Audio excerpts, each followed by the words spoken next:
2019년에 경남 진주에서 방화를 일으켜서 5명이 돌아가시고 안타까운 사건이 있었어요. 그런데 조현병은 누구나 그럴 수도 있겠다, 의심이 될 만한 증상들이 있거든요. 조기 발견을 해서 치료를 하면 완치가 되기도 하는 질환이거든요. 첫 번째로 들 수 있는 게 스트레스 상황이 심할 때 행동 자체가 조현병 증상이라고 할 수 있겠습니다. 또한 청소년들 같은 경우에는 증상이라고 하는데 꽤나 많이 있습니다. 마지막으로 이렇다 보니 혹시 원장님께서 조현병 환자를 직접 보신 적 있으신가요? 겁나 많습니다.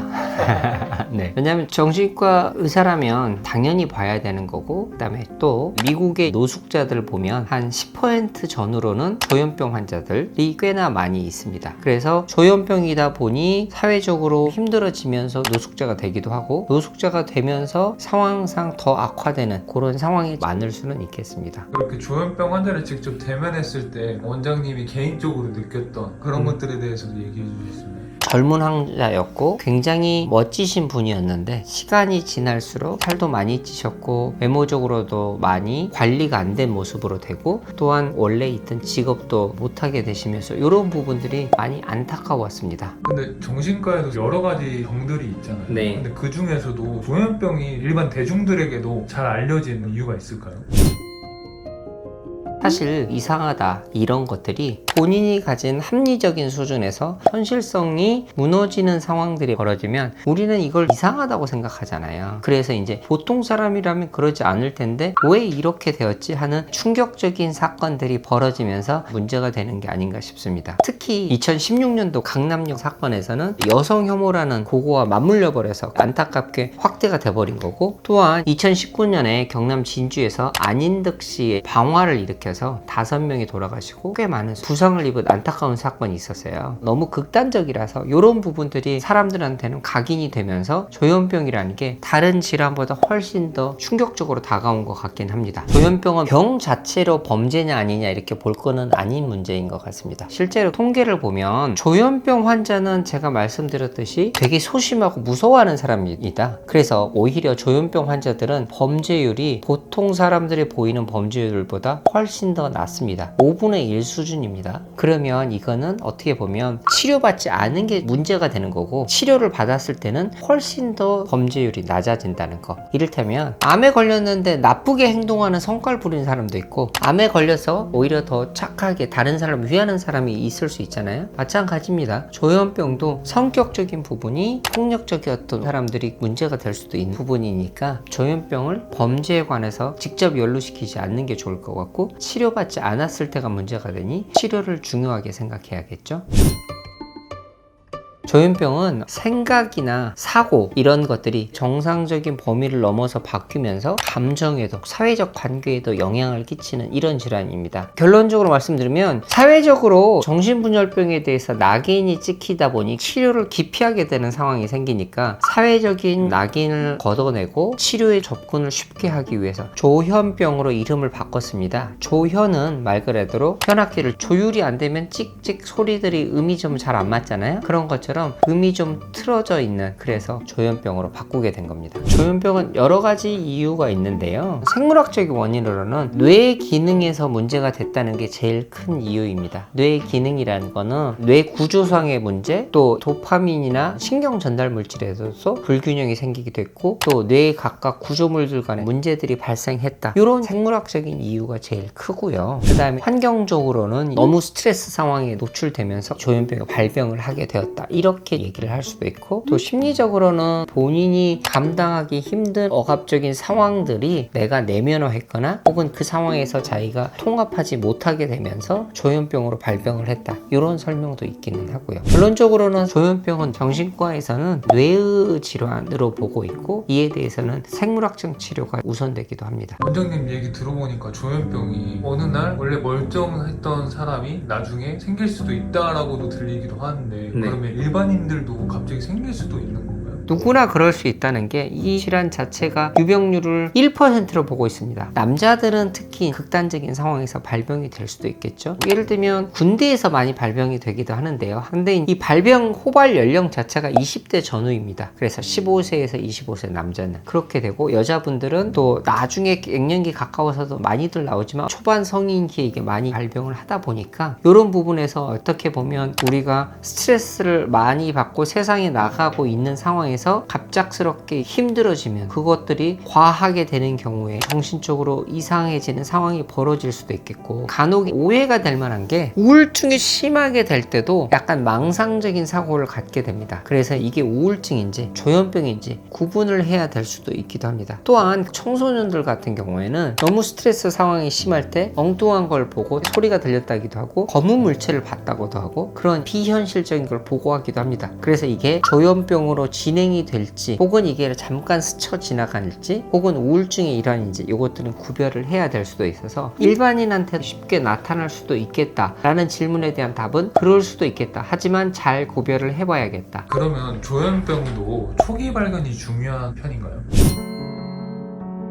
그럼요. 모든 질환은 조기 진단, 조기 치료가 중요한 게, 예를 들면 돌 맞는데 그거를 치료받지 않았을 때 더 악화되는 상황들이 벌어지잖아요. 그러기 전에 빨리 처치를 하는 거죠. 마찬가지로 빨리 발견해서 치료를 하면 예후, 경과가 매우 좋습니다. 그렇지만 치료받지 않는 시간이 길면 길어질수록 병이 악화가 되고, 아까 말씀드렸듯이 생물학적인 거기 때문에 뇌의 기능이 점점점 떨어지는 상황이 벌어집니다. 그래서 DUP라고 하는데 치료받지 않는 기간이거든요. 그 치료받지 않는 기간이 길어질수록 문제가 됩니다. 그래서 조기 발견과 치료가 매우 중요하다고 말씀드릴 수 있겠습니다. 그러면 조현병을 의심해 볼 수 있는 그런 초기 증상에 대해서 알려주실 수 있나요?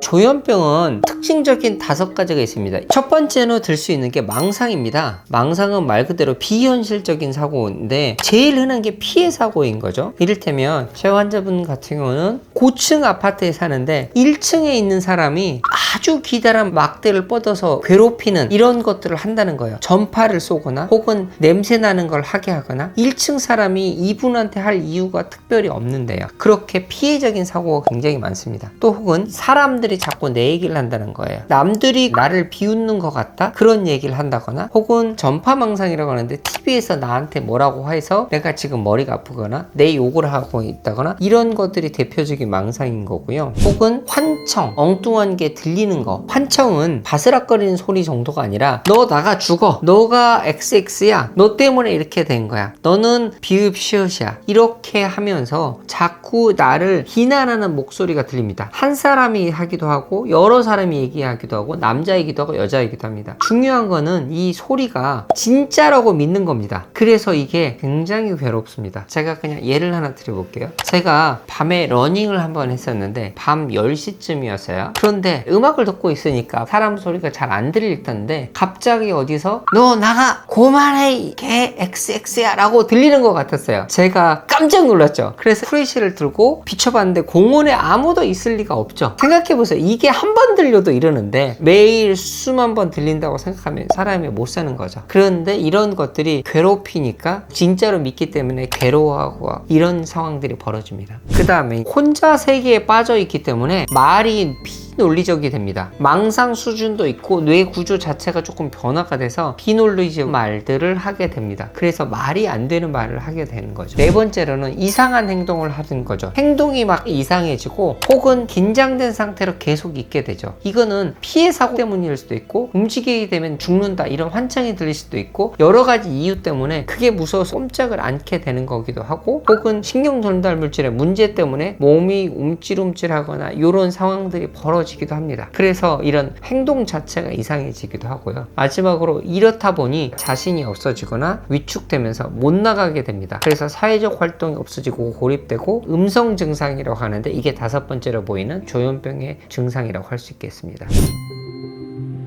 그런데 이런 주된 증상 외에도 약간 의심이 될 만한 증상들이 있거든요. 그건 전구기적인 증상이라고 하는데, 그럼 전구기적인 증상은 조기 발견을 해야 치료에 예후가 좋고 약을 조금만 써도 효과가 나오고 정신병적 증상이 금방 끝나게 됩니다. 그래서 실제로 국내 서울대학교에서는 서울 청년 클리닉을 운영을 해서 12세부터 30세까지 청년층에 대해서 적극적으로 치료에 임할 수 있도록 도와주는 클리닉이 있습니다. 그래서 의심이 되거나 이런 분들은 찾아가 보시길 바랍니다. 조현병이 의심된다면 당연히 병원에 가서 적절한 진료를 받고 치료를 받으셔야 되는데, 진단을 받았다면 가족이 주의하실 거는, 망상은 아무리 실제적인 증거를 들이켜서 누가 그렇게 하겠니? 라고 했을 때 믿지 않습니다. 그래서 이런 경우에는 약물 치료를 빨리 받으시는데, 중요한 거는 이걸로 인해서 다투거나 설득하려고 하지 마십시오. 그러다가 오히려 피해 사고가 더 심해질 수도 있으니까요.